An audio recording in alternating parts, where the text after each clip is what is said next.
Hello students, how are you? I hope you will be fine at your home.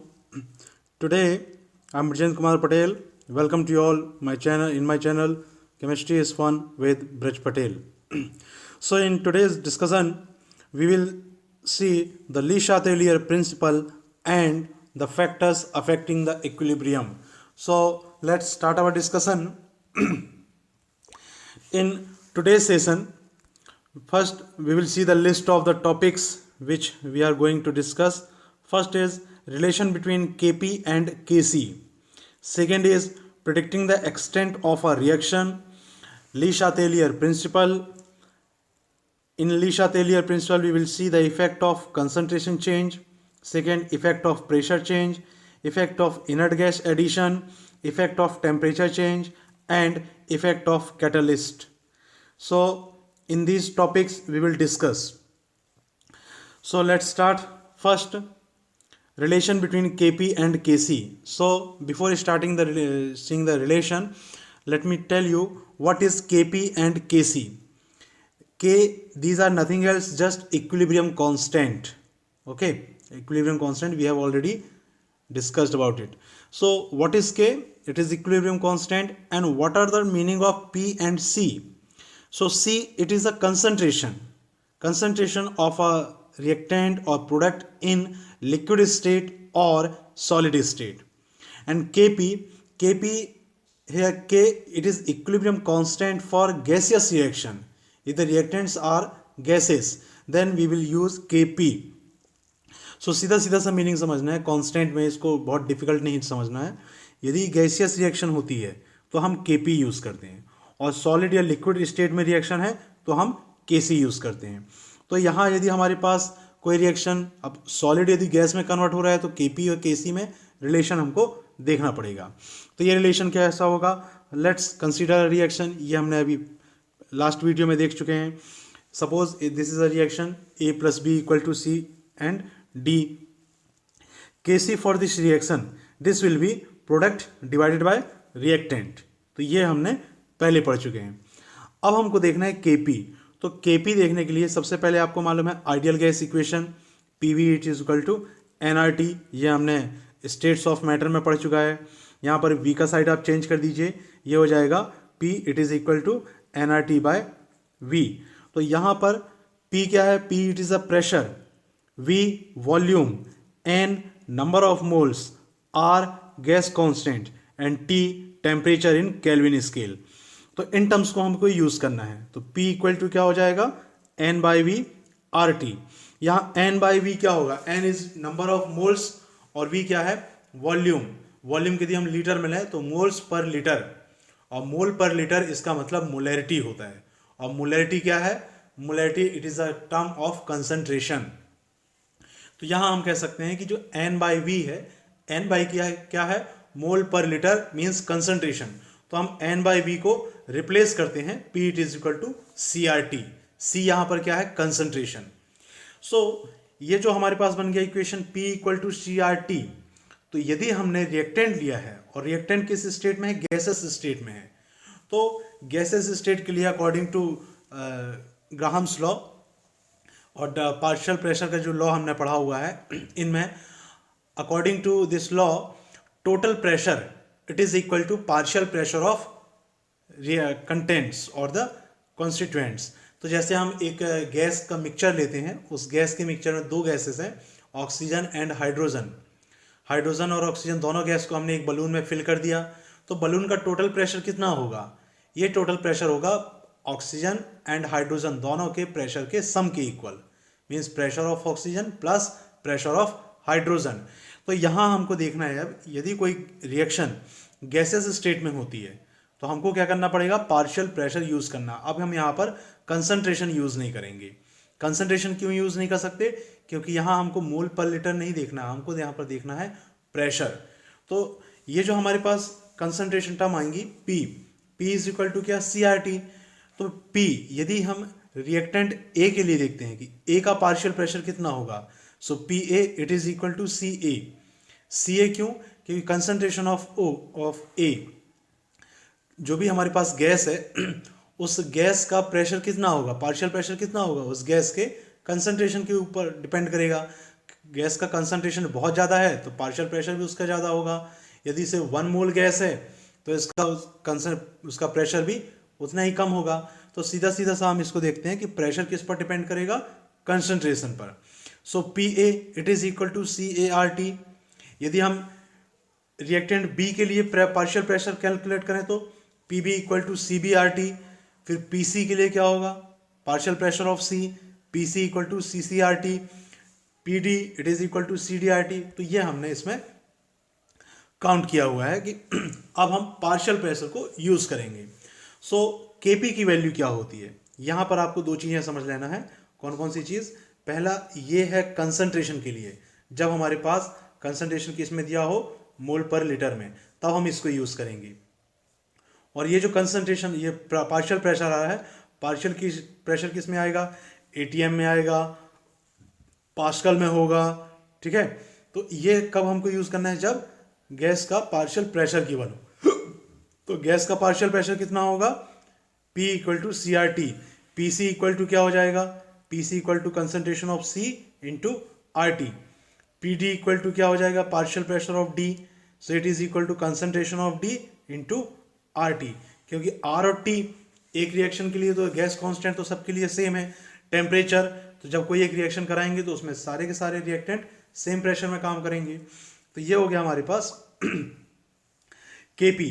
KP की value क्या होगी, so KP it is equal to, अब यहां पर equilibrium constant, ये देखना सेम इसी इक्विलिब्रियम को हमने चेंज किया है। केसी की जगह क्या लिख दिया हमने, KP, this one is KP, okay.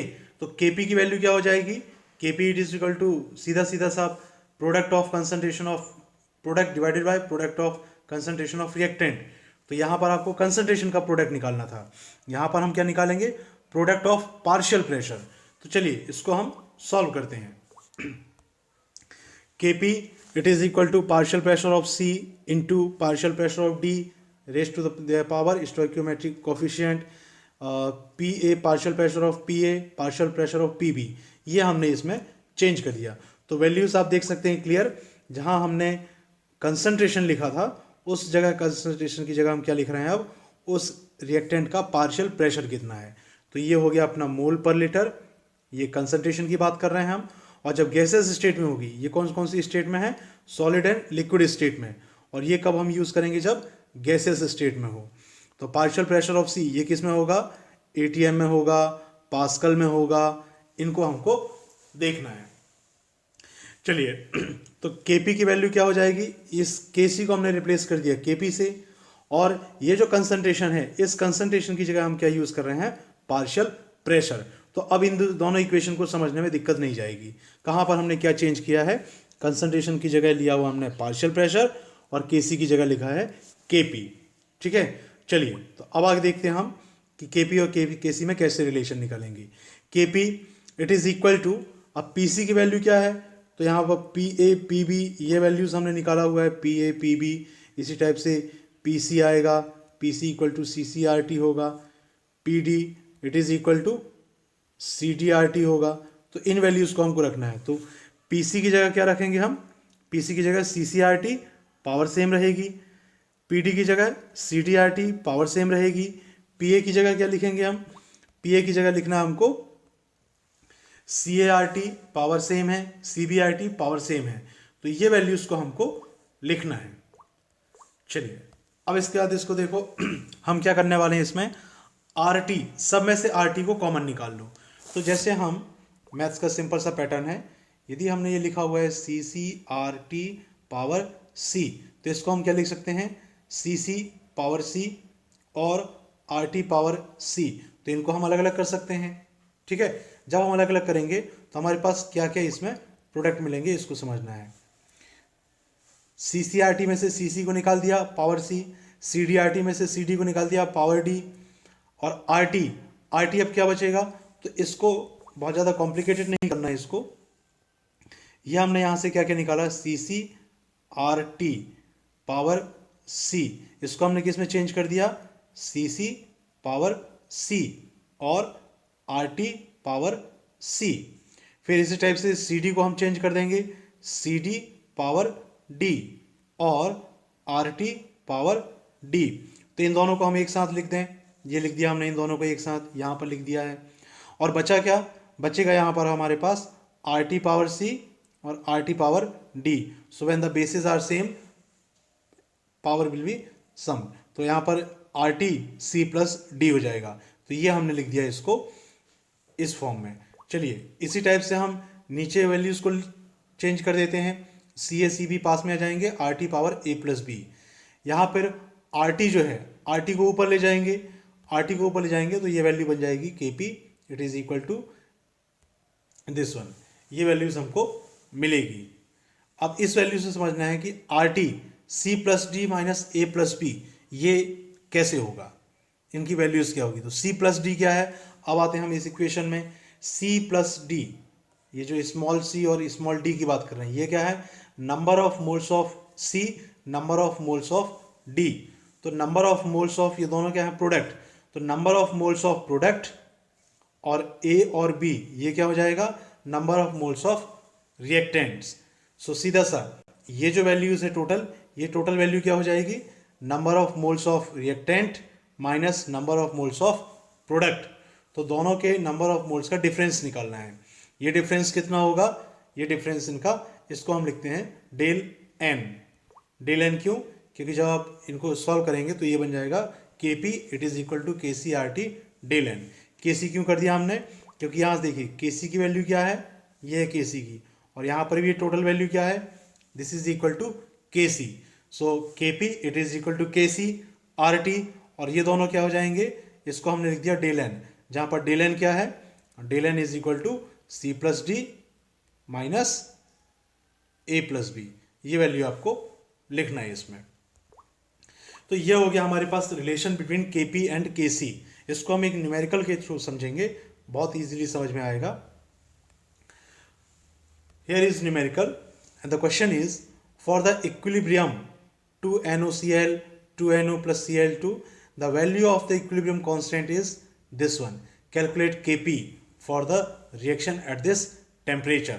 तो यहाँ अब हमको क्या देखना है, इस इक्वेशन में पहला तो हमको रिएक्शन दे दिया, ओके, इक्विलिब्रियम कांस्टेंट Kc की वैल्यू दे दिया, ओके, Kp की वैल्यू दे दिया, ओके। तो अब हमारे पास क्या बचा, सॉल्यूशन में हम लिखेंगे we know that Kp it is equal to K C R T power del N, जहां पर डेल एन क्या है, del N it is number of moles of product minus number of moles of reactant. तो del N की value क्या होगी, del N it is equal to, अब product देखो, प्रोडक्ट में नंबर ऑफ मोल्स कितने हैं, NO, NO का नंबर कितना, number of moles of NO 2 और Cl2, so number of moles of Cl2 it is 1। Number of moles हम कहाँ से काउंट करते हैं, ये सामने वाले डिजिट से, बाद वाले डिजिट से नहीं काउंट करना है, ठीक है। जैसे ये लिखा हुआ है ना 2Cl2, इसका मतलब number of molecules are 2, number of atoms are 2। यदि हमने यहाँ लिखा हुआ है NO इस टाइप से, तो ये है number of molecules are 2, number of nitrogen atom 1, number of oxygen atom 1। तो हमको नंबर ऑफ मोल्स कहाँ से काउंट करना है, सामने वाले डिजिट को देखना है, ठीक है, और इसी को हम स्टोइकियोमेट्रिक कोफिशिएंट कहते हैं। तो चलिए यहाँ से हमारे पास डेल एन की वैल्यू आ रही है, डेल एन की वैल्यू क्या होगी, प्रोडक्ट के नंबर ऑफ मोल्स कितने हैं, NO, number of moles of NO2, number of moles of Cl1, तो 2 और 1 3, और रिएक्टेंट के नंबर ऑफ मोल्स कितने हैं 2, so 3 minus 2 it is equal to 1। तो डेल एन की वैल्यू हमने निकाल लिया माइनस, डेल एन की वैल्यू हो गया 1। आफ्टर डेल एन की वैल्यू Kp, तो Kp की वैल्यू हमारे पास दिया हुआ है, और Kp की वैल्यू कितना है, Kp it is equal to Kc 3.75 into 10 power minus 6, ये दे दिया हमारे पास Kc। हम क्या कर रहे हैं इसमें, सीधे सीधे इसी फॉर्मूले को अब यूज़ कर रहे हैं। Kp हमने कैलकुलेट करना है, Kc की वैल्यू ये लिख दिया हमने, Kc कहाँ पर दिया है, ये दिया है Kc।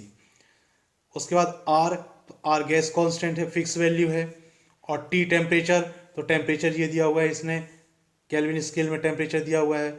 और डेल एन की वैल्यू क्या है, यहाँ पर क्या लिखना है हमको, डेल एन, और del N is equal to 1, तो 1 को हम ना लिखें तो भी कोई दिक्कत नहीं है। अब इसके बाद इस पूरी वैल्यू को आप सॉल्व कर दीजिए, जब इसको सॉल्व कर देंगे तो आंसर क्या आ जाएगा, Kp it is equal to this one. So ये हो गया हमारे पास, इस तरीके से इसको हम सॉल्व करेंगे। तो अब इस रिलेशन में हमको क्या देखना है, फिर से हम इसी फॉर्मूले में आएंगे, Kp it is equal to Kc into RT power del n। यहाँ पर यदि रिएक्शन गैसेस स्टेट में होती है तो लिक्विड या सॉलिड स्टेट में जो रिएक्शन होगी उसका कितना टाइम्स हो जाएगा, RT पावर डेल n। तो ये Kp और Kc में रिलेशन है। हमको सिर्फ क्या करना है, Kc यदि आपको गिवन है तो आप सिर्फ RT और डेल n की वैल्यू रखिए, Kp आप निकाल सकते हैं। Kp की वैल्यू यदि गिवन है और Kc निकालना है तो सीधा सा है, फिर से वही सिंपल न्यूमेरिकल है। Kc कैलकुलेट करना है तो इसका साइड चेंज कर दो आप यहाँ पर, तो ये हो जाएगा हमारे पास ये न्यूमेरिकल। अब इसके बाद हम देखते हैं predicting the extent of reaction.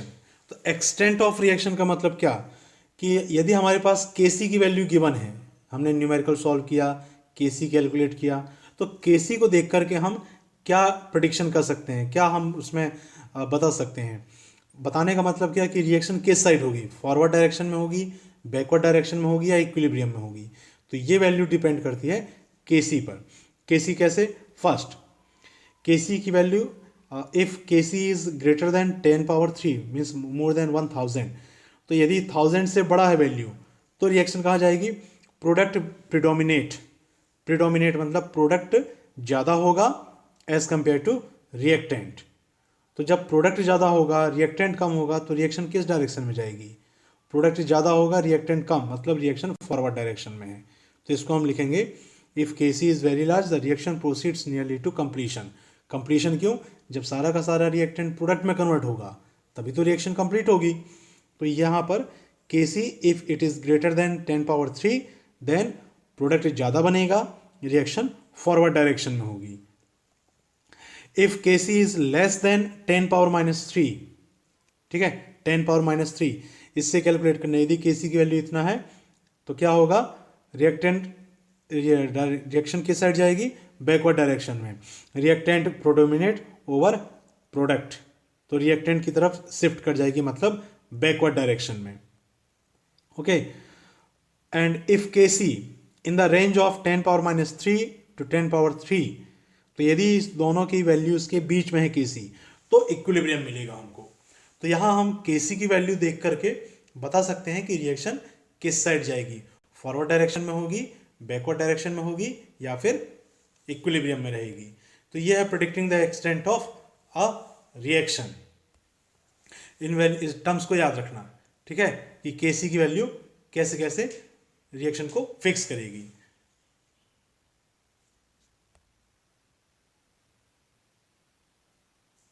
Okay, अभी इंडेक्स में हमने लिखा था ली शातेलियर प्रिंसिपल। तो ली शातेलियर प्रिंसिपल हमको देखना है। So according to Le Chatelier principle, पहले है क्या प्रिंसिपल इसको समझ लें। यह हमने बात की है कि रिएक्शन या तो फॉरवर्ड डायरेक्शन में होगी या बैकवर्ड डायरेक्शन में होगी या फिर इक्विलिब्रियम में होगी। तो अब क्वेश्चन ये आता है कि रिएक्शन की डायरेक्शन को कौन फिक्स करेगा। तो रिएक्शन किस पर डिपेंड करेगी, रिएक्शन के लिए हमको कौन कौन से फैक्टर्स देखने हैं जो कि इक्विलिब्रियम को अफेक्ट कर सकते हैं। तो ये फैक्टर है temperature, pressure, volume, concentration, inert gas, ठीक है, ये फैक्टर्स ज़्यादा इंपॉर्टेंट है। तो इन्हीं फैक्टर्स के इफेक्ट की स्टडी किया था ली शातेलियर ने, ठीक है। So Le Chatelier he studied the effect of reaction determining factors like temperature, pressure, volume, concentration on the rate of reaction. Rate of reaction means in the direction of reaction, whether reaction will proceed proceeding in forward direction or backward direction. So this direction depends on the factors, ठीक है। तो अब इन factor को देखना है हमको कैसे ये चेंज होंगे। सो ली शातेलियर प्रिंसिपल क्या है, it states that a change in any of the factor that determines the equilibrium conditions of a system will cause the system to change in such a manner so as to reduce or to counteract the effect of change. तो इसका मतलब ये है कि हमने जो अभी factors की बात की, temperature, pressure, volume, concentration, inert gas, इनमें से कोई भी एक फैक्टर आप चेंज कर दो, कि जैसे हम प्रेशर को इंक्रीज कर दें या प्रेशर को डिक्रीज कर दें, तो रिएक्शन किस साइड जाएगी, यदि आपने इन फैक्टर्स में से किसी भी एक फैक्टर में चेंज किया तो रिएक्शन उस साइड शिफ्ट हो जाएगी, उस डायरेक्शन में शिफ्ट होगी जहां पर इसका इफेक्ट कैंसिल हो जाए। जैसे सिंपल से एग्जांपल हम लेते हैं, ये मैंने एक बलून लिया, ठीक है, इस बलून को बीच से मैंने थ्रेड से बांध दिया। अब देखना इसमें क्या कर रहा हूं, मैं यहां पर प्रेशर अप्लाई कर रहा हूं। तो प्रेशर अप्लाई करूंगा तो इससे क्या होगा, यहां पर प्रेशर अप्लाई करूंगा तो ये साइज क्या होगा, इसका साइज छोटा हो जाएगा क्योंकि प्रेशर इंक्रीज करूंगा। तो गैस किस साइड शिफ्ट कर जाएगी, गैस इस साइड जाएगी, तो इसका वॉल्यूम इंक्रीज हो जाएगा। तो देखो प्रेशर का इफेक्ट क्या पड़ा, हमने प्रेशर चेंज कर दिया क्योंकि यहां पर जितना प्रेशर था उससे ज़्यादा प्रेशर हमने लगा दिया, तो प्रेशर इंक्रीज कर दिया। प्रेशर इंक्रीज करने से गैस किस साइड चली गई, गैस उस साइड जा रही है जहां पर इसका इफेक्ट कैंसिल हो जाए। जैसे आप इसको वॉल्यूम कम कर लेंगे, देखो यहां से नंबर ऑफ मोल्स कम हो गए, जब नंबर ऑफ मोल्स कम होंगे तो गैस प्रेशर भी कम होगा। तो ये प्रेशर हमने जहां इंक्रीज किया था वो फिर से इक्विलिब्रियम में आ गया। तो यही हमको समझना है कि कोई भी फैक्टर आप चेंज करते हैं तो रिएक्शन किस साइड जाएगी, रिएक्शन उस साइड जाएगी जहां पर ये इफेक्ट कैंसिल हो जाए। सिंपल सा है। चेंज इन एनी फैक्टर, इसको हम दूसरे टर्म्स में डिफाइन कर सकते हैं according to Le Chatelier principle. Change in any factor will shift the reaction in that direction where its effect is reduced. okay, reaction factor में चेंज आप करेंगे तो फैक्टर्स में कोई भी चेंज इस तरीके से करेंगे कि उसका इफेक्ट कैंसिल हो जाए, नलीफाई हो जाए। ठीक है, तो चलिए ये अब हम देखना है, ये तो हो गया ली शातेलियर प्रिंसिपल। फैक्टर्स कौन कौन से हैं, तो जब हमने फैक्टर्स की बात की थी, effect of concentration change, effect of pressure change, effect of temperature change, effect of inert gas, effect of catalyst, in factors को हमको स्टडी करना है। ठीक है, इन्हीं फैक्टर्स की हम बात करेंगे। चलिए देखते हैं हम कौन कौन सा फैक्टर। फर्स्ट हम देखेंगे effect of concentration change. So in effect of concentration change, when the concentration of any of the reactants or products in reaction at equilibrium is changed, the composition of the equilibrium mixture changes so as to minimize the effect of concentration change. Definition तो ये लिखा हुआ है, इसका मतलब क्या समझना हमको, इसका मतलब समझने के लिए हम एक एग्जांपल लेते हैं। एग्जांपल क्या, ये हमने लिया एक K C equal to C into D divided by A into B. Reaction कौन सी है, A plus B, it is equal to C plus D. तो के सी तो हमने निकाल लिया, के सी की वैल्यू तो फिक्स है। सपोज के सी की वैल्यू कितनी है, यहां हम सी और डी और ए बी की वैल्यू को पहले फिक्स कर देते हैं। Suppose C is 10, D is 20 divided by A is 5, B is 10। तो आंसर कितना आएगा, इसको जब आप सॉल्व करेंगे तो ये आंसर आएगा इसका 4। ठीक है, ये होगी वैल्यू किसकी, के सी की। अब यदि हम कंसंट्रेशन चेंज करते हैं, कंसंट्रेशन किसकी चेंज करते हैं, अब हम ए और बी की कंसंट्रेशन चेंज करते हैं, इनकी कंसंट्रेशन को डबल कर देते हैं। डबल करने से कंसंट्रेशन कितनी हो जाएगी, 5 2 से कितना हो जाएगा 10, और 10 2 से कितना हो जाएगा 20। तो यदि अब इसको हम फिर से 10 इंटू 20 करते हैं तो वैल्यू कितनी आएगी 1। तो यहां पर जैसे ही आपने कंसंट्रेशन चेंज किया, ठीक, ये कंसंट्रेशन चेंज किया तो रिएक्शन शिफ्ट होगी। इक्विलिब्रियम कांस्टेंट को हमको फिक्स करना है, ये 4 का 4 ही रहना चाहिए। तो ये हम कैसे कर सकते हैं, सीधा सा है, ये वैल्यू को आप कम कर दो, इस वैल्यू को आप बढ़ा दो। ठीक है, इस वैल्यू को आप बढ़ा दो, इसके वैल्यू को कम कर दो। तो यदि हम इसको 10 की जगह कितना कर देते हैं, 15 एंड 40, 15 एंड 40, मतलब ये कंसंट्रेशन चेंज कर दिया, तो डेफिनेटली ये कंसंट्रेशन कम हो जाएगी। जब ये कंसंट्रेशन कम होगी तो इसकी मीनिंग क्या निकल रही है, मीनिंग ये है कि जैसे ही आपने रिएक्टेंट की कंसंट्रेशन इंक्रीज किया, as you increase the concentration of reactant, these reactants converts into product.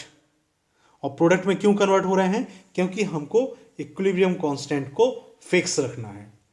तो इक्विलिब्रियम कांस्टेंट फिक्स कैसे होगा, यदि आपने रिएक्टेंट की कंसंट्रेशन बढ़ा दिया तो रिएक्शन किस साइड शिफ्ट करेगी, रिएक्शन फॉरवर्ड डायरेक्शन में शिफ्ट कर जाएगी। शिफ्ट करने का मतलब कुछ रिएक्टेंट प्रोडक्ट में कन्वर्ट हो जाएंगे, प्रोडक्ट में जब कन्वर्ट हो जाएंगे तो रिएक्टेंट का नंबर कम हो जाएगा, प्रोडक्ट नंबर बढ़ जाएगा। जब प्रोडक्ट और रिएक्टेंट दोनों की कंसंट्रेशन चेंज हो जाएगी तो फिर से इक्विलिब्रियम कांस्टेंट सेम हो जाएगा। यही इसका कंसेप्ट है कि सीधा सीधा सा इसको हम समझते हैं स्टेटमेंट इसका। If concentration of reactants is increased, ठीक है, इस लाइन को नोट कर लेना। If concentration of reactants is increased, the reaction will shift in forward direction, ठीक है। रिएक्टेंट की कंसंट्रेशन इंक्रीज किया तो रिएक्शन किस साइड शिफ्ट कर जाएगी, फॉरवर्ड डायरेक्शन में, और यही है इफेक्ट ऑफ कंसंट्रेशन चेंज। इसी टाइप से यदि हमने प्रोडक्ट की कंसंट्रेशन इंक्रीज कर दिया, प्रोडक्ट की कंसंट्रेशन को इंक्रीज कर दिया, तो रिएक्शन किस साइड जाएगी, बैकवर्ड डायरेक्शन में चली जाएगी। तो सीधा सा है, कंसंट्रेशन चेंज करेंगे तो कंसंट्रेशन इंक्रीज करेंगे तो रिएक्शन उस साइड चली जाएगी जहां पर कंसंट्रेशन कम है, ठीक है।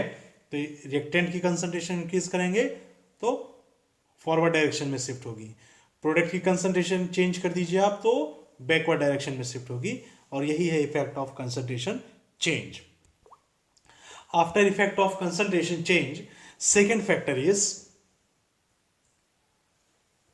Effect of pressure change. तो इफेक्ट ऑफ प्रेशर चेंज समझने से पहले ये आप इस चीज को नोट कर लीजिए कि प्रेशर कब इफेक्ट करेगा, किसी भी रिएक्शन को कब अफेक्ट कर सकता है, जब रिएक्टेंट्स की फिजिकल स्टेट गैस हो।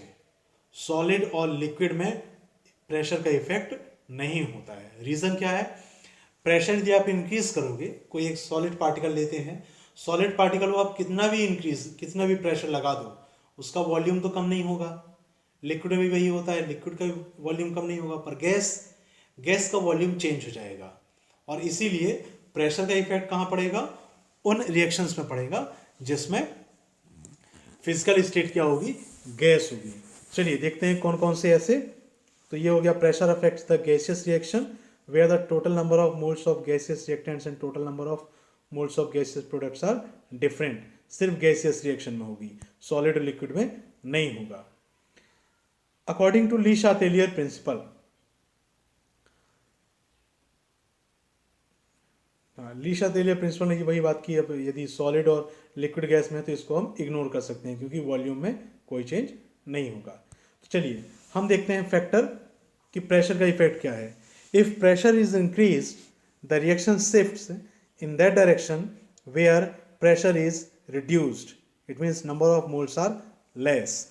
तो इसको सीधा सीधा से समझना है हमको, बहुत सिंपल से तरीके से, कि एक हमारे पास केमिकल रिएक्शन दी हुई है, उस केमिकल रिएक्शन में आपको काउंट कर लेना है number of moles of reactant कितने हैं, number of moles of product कितने हैं। तो जब आप दोनों के नंबर ऑफ मोल्स काउंट कर लेंगे, फिर आपको देखना है कि किस साइड नंबर ऑफ मोल्स कम है। तो जब आप प्रेशर इंक्रीज करेंगे तो रिएक्शन उस साइड शिफ्ट करेगी जहां पर नंबर ऑफ मोल्स कम है, ठीक है। फॉर एग्जाम्पल यह हमने रिएक्शन लिया हुआ है CO plus 3H2 CH4 plus H2, सारे के सारे गैस हैं। तो जो गैस है सिर्फ उनको काउंट करना, hydrogen gas, carbon monoxide gas है, मीथेन गैस है और वाटर भी गैस है। तो यहां देखना है, पहले आप नंबर ऑफ मोल्स काउंट कर लो, ठीक है। नंबर ऑफ मोल्स काउंट करेंगे तो कितना होगा, यहां पर नंबर ऑफ मोल्स 1 या number of moles 3, number of moles 1, number of moles 1। तो total number of moles of reactant कितने हैं, 4। Total number of moles of product कितने हैं, 2। तो नंबर ऑफ मोल्स कहाँ कम दिख रहे हैं, ये कम दिख रहे हैं। तो यदि हम इस रिएक्शन में प्रेशर इंक्रीज करते हैं तो प्रेशर इंक्रीज करने से रिएक्शन किस साइड जाएगी, नंबर ऑफ मोल्स कम कहाँ है, इस डायरेक्शन में जाएगी रिएक्शन। और ये डायरेक्शन कौन सी है, ये डायरेक्शन फॉरवर्ड रिएक्शन है। सो इस रिएक्शन में यदि हमने प्रेशर इंक्रीज किया तो रिएक्शन किस साइड जाएगी, फॉरवर्ड डायरेक्शन में। क्यों, क्योंकि फॉरवर्ड डायरेक्शन में नंबर ऑफ मोल्स कम है, ठीक है। ये हो गया पहला equation. Then in this reaction if pressure is increased equilibrium will shift in forward direction। क्यों, सीधा सा है, नंबर ऑफ मोल्स आप काउंट करना है। तो नंबर ऑफ मोल्स यहाँ पर कम है, 2 है, नंबर ऑफ मोल्स रिएक्टेंट में 4 है, तो रिएक्शन 4 से 2 की तरफ शिफ्ट करेगी। और इसी का एग्जांपल हम ले सकते हैं, दूसरे एग्जांपल कौन सा, H2 plus N2 it is equal to NH3। 3। Balance कर लें इक्वेशन को, तो ये हमने कर लिया बैलेंस इसको इक्वेशन को। अब आप देखिए रिएक्टेंट किस साइड है, रिएक्टेंट ये है total reactants, number of moles of reactants are 4, number of moles of product 2। तो प्रेशर इंक्रीज करने पर रिएक्शन किस साइड जाएगी, 4 से 2 की तरफ। प्रेशर इंक्रीज करेंगे तो ये डायरेक्शन होगी, और प्रेशर डिक्रीज करेंगे तो इस डायरेक्शन में शिफ्ट हो जाएगी। तो प्रेशर का इफेक्ट आ रहा है, प्रेशर इंक्रीज करेंगे जहां पर नंबर ऑफ मोल्स कम है उस साइड शिफ्ट करेगी रिएक्शन, प्रेशर डिक्रीज करेंगे जहां पर नंबर ऑफ मोल्स ज़्यादा है रिएक्शन उस साइड शिफ्ट कर जाएगी। तो इन कंसेप्ट को याद रखना है, इसलिए हम सिर्फ इंक्रीज करने की बात कर रहे हैं। प्रेशर इंक्रीज करेंगे रिएक्शन उस साइड शिफ्ट कर जाएगी जहां पर नंबर ऑफ मोल्स कम है। बाकी इसका आप रिवर्स कर सकते हैं कि प्रेशर डिक्रीज करने पर रिएक्शन उस साइड शिफ्ट करेगी जहां पर नंबर ऑफ मोल्स ज़्यादा है। Okay, so simple, if pressure is increase the reaction shifts in that direction where pressure is reduced, mean number of moles are less. So this is the effect of pressure change. Now see, next is effect of inert gas at temperature change. तो temperature के change क्या होगा, temperature दो तरीके से change होता है। पहले हम टाइप ऑफ रिएक्शन देखेंगे, एंडोथर्मिक रिएक्शन और exothermic reaction. For endothermic reaction आप इसको कैसे पहचान सकते हैं, डेल एच की पॉजिटिव दिया रहता है। What is del H, del H is enthalpy change, enthalpy is a type of energy. So endothermic reaction के लिए जहां पर आपको डेल एच की वैल्यू पॉजिटिव, ये एक्चुअली डेल एच पॉजिटिव क्यों लिखा हमने, क्योंकि एग्जाम्पल में ये आपको डेल एच की वैल्यू दिया रहता है। तो डेल एच की वैल्यू देख करके आप समझ सकते हैं कि रिएक्शन एंडोथर्मिक है या एक्सोथर्मिक है। तो एंडोथर्मिक रिएक्शन के लिए if for endothermic reaction increase in temperature will shift the reaction in forward direction। यदि रिएक्शन कैसी है, एंडोथर्मिक है, तो आप प्रेशर टेम्परेचर इंक्रीज करेंगे फॉरवर्ड डायरेक्शन में होगी। ठीक है, इस वर्ड को याद रख लेना। क्या क्या याद रखना है इसमें, इसमें एक एग्जांपल हम लेते हैं, ये हो गया एग्जांपल कौन सा, COH2O6 3+ + 4Cl- COCl4 2- + 6H2O।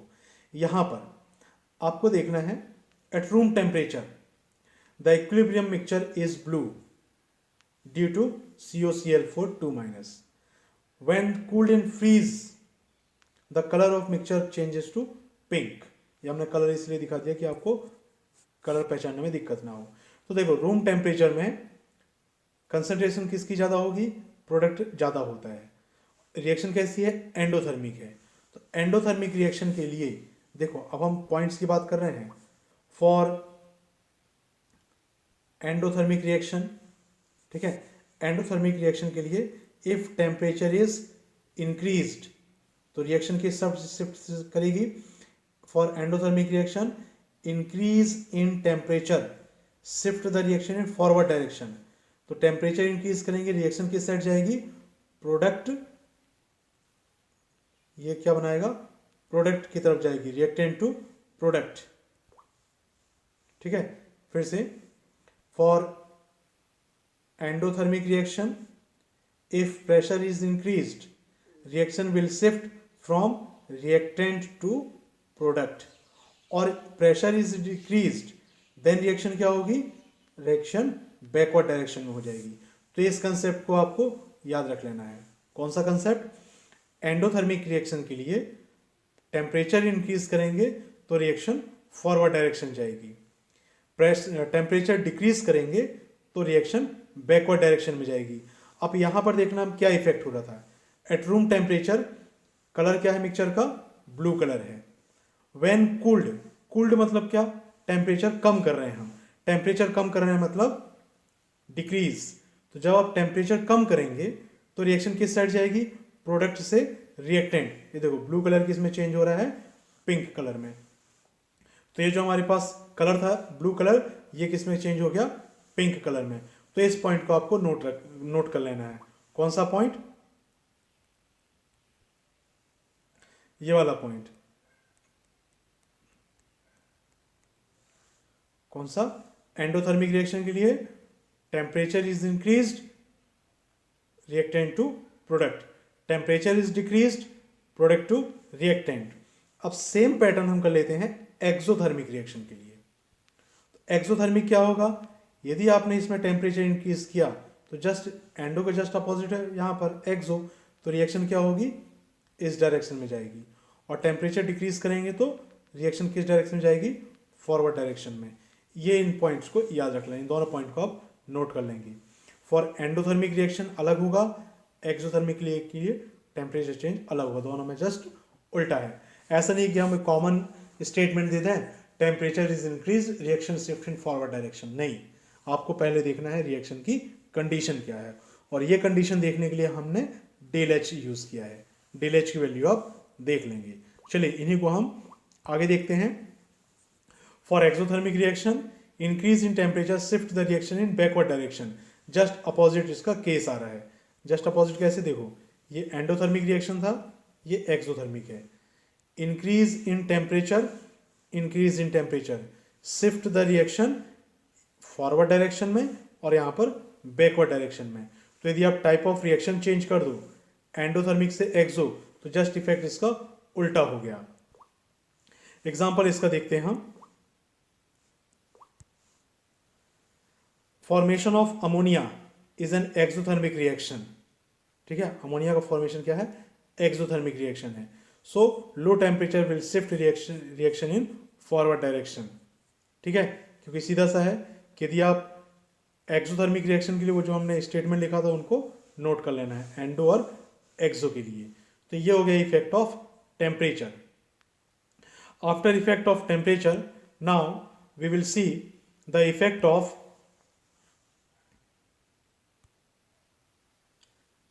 Of inert gas addition. कि इनर्ट गैस को ऐड करेंगे तो क्या होगा, if volume is kept constant, यदि आपने वॉल्यूम को कांस्टेंट कर दिया है तो इनर्ट गैस का कोई इफेक्ट नहीं पड़ेगा। यह है effect of inert gas addition, simple सा है। If volume is kept constant there will be no effect of inert gas addition, क्योंकि ये रिएक्शन में पार्टिसिपेट नहीं करेगी। And last is effect of catalyst. तो इफेक्ट ऑफ कैटलिस्ट पहले हम आपको समझा दें कि कैटलिस्ट क्या है। Catalyst are the substances which can increase और decrease the rate of reaction. Rate of reaction का मतलब क्या, कोई रिएक्शन यदि 10 सेकेंड में 10 मिनट में कंप्लीट होती है, आप उसमें कैटलिस्ट डाल दीजिए, रिएक्शन 5 मिनट में कंप्लीट हो जाएगी। इनके लिए हम एग्जांपल लेते हैं बहुत सिंपल से। और ये एग्जांपल क्या, तो इसमें आप कैटलिस्ट यूज़ करते हैं कि थोड़ा थोड़ा कैटलिस्ट आप डाल दीजिए। कैटलिस्ट डालने से रेट ऑफ रिएक्शन फास्ट हो जाती है, तो रिएक्शन फास्ट हो जाएगी या स्लो हो जाएगी। तो इस चीज़ को आप कैटलिस्ट को अच्छे से याद रखना। What is catalyst? Catalyst are the substances which can increase और decrease the rate of reaction और द स्पीड ऑफ रिएक्शन। और मोस्ट ऑफ द केसेस में कैटलिस्ट रेट ऑफ रिएक्शन को इंक्रीज करते हैं, तो इसको हम कह सकते हैं कैटलिस्ट अल्टरनेट और changes the rate of reaction. जब रेट ऑफ रिएक्शन को चेंज कर रहे हैं तो क्या वो इक्विलिब्रियम को अफेक्ट करेंगे? नहीं, कैटलिस्ट इक्विलिब्रियम को अफेक्ट नहीं कर सकते। सिर्फ क्या कर सकते हैं, इक्विलिब्रियम तक पहुंचने में हेल्प कर सकते हैं। For example, catalyst does not effect the equilibrium, it helps the reaction to attain equilibrium faster. For example, ये हमने लिया A और B। इफ इनिशियल कंसंट्रेशन है 10 और B की कंसंट्रेशन है 0, तो अभी देख लो रिएक्शन किस साइड जाएगी, 10 0 मतलब ये बराबर नहीं है। ये कब होगा, 9 1 ये भी बराबर नहीं है, 8 2 ये भी बराबर नहीं है, 7 3 ये भी बराबर नहीं है, 6 4 5 5। तो इक्विलिब्रियम कब मिलेगा आपको, 5 5 में। तो 10 से 0 ये जो कंसंट्रेशन है, ये कंसंट्रेशन चेंज होने के लिए कितना टाइम लगेगा। सपोज यहाँ पर हम लिखते हैं इसको 10 मिनट हमको लग रहा है। तो कैटलिस्ट का काम क्या है, कैटलिस्ट इस कंसंट्रेशन को चेंज नहीं करेगा, सिर्फ ये 10 मिनट में यहाँ तक पहुँचना है ना अपन, 10 से 5 कब पहुँच रहे, 10 मिनट में। तो 10 मिनट की जगह ये 1 मिनट में ही 10 से 5 पहुँचा देगा। तो सीधा सीधा सा काम क्या कर दिया इसने कंसंट्रेशन को चेंज नहीं किया, इसने सिर्फ इक्विलिब्रियम तक पहुँचने में हेल्प कर दी। सो catalyst doesn't affect the equilibrium, it helps the reaction to attain equilibrium faster। ये इसकी मीनिंग है कैटलिस्ट का, ठीक है। और ये कैसे करते हैं, तो ये ऐसे होता है कि जो increase the rate of reaction by providing alternate pathway. alternate pathway का मतलब क्या कि यहाँ पर जो हम बात कर रहे हैं ना कि कैटलिस्ट कैसे रेट ऑफ रिएक्शन फास्ट करते हैं, तो सीधा सीधा इसको तरीका हम समझते हैं कि आपको मान लो कि घर से स्टैंड, आपका नियर बाई जो बस स्टैंड होगा, घर से स्टैंड यदि आप पैदल जा रहे हैं तो कितना टाइम लगेगा आपको, ठीक है। और वहीं पर यदि आप घर से बाइक में जाते हैं स्टैंड तो कितना टाइम लगेगा, तो डेफिनेटली बाइक में जा रहे हैं तो टाइम कम लगेगा। तो यहाँ पर बाइक क्या काम कर रही है, ये बाइक कैटलिस्ट का काम कर रही है। तो क्या आपका डेस्टिनेशन चेंज हो गया, घर से ही स्टार्ट कर रहे हैं आपको बस स्टैंड ही जाना है, तो इसका मतलब आपने रिएक्शन के कंसंट्रेशन को चेंज नहीं किया, अपने घर को और स्टैंड को चेंज नहीं किया, आपने सिर्फ क्या किया है, जल्दी पहुंच गए हैं। तो जल्दी कैसे पहुंच गए, बाइक के कारण, तो बाइक हो गई कैटलिस्ट। ऐसे ही कैटलिस्ट क्या होते हैं, ऐसे सब्सटेंस होते हैं जो रिएक्शन को फास्ट कर देते हैं, तो इक्विलिब्रियम तक पहुंचने में वो हेल्प करेंगे, ठीक है, रिएक्शन के पैटर्न को चेंज नहीं करेंगे। तो ये हो गया effect of catalyst. So after effect of catalyst आज का हमारा डिस्कशन समाप्त होता है। ओके, सो नाउ इसमें if you have any doubt in these topics, you can contact me. Okay, so thank you very much.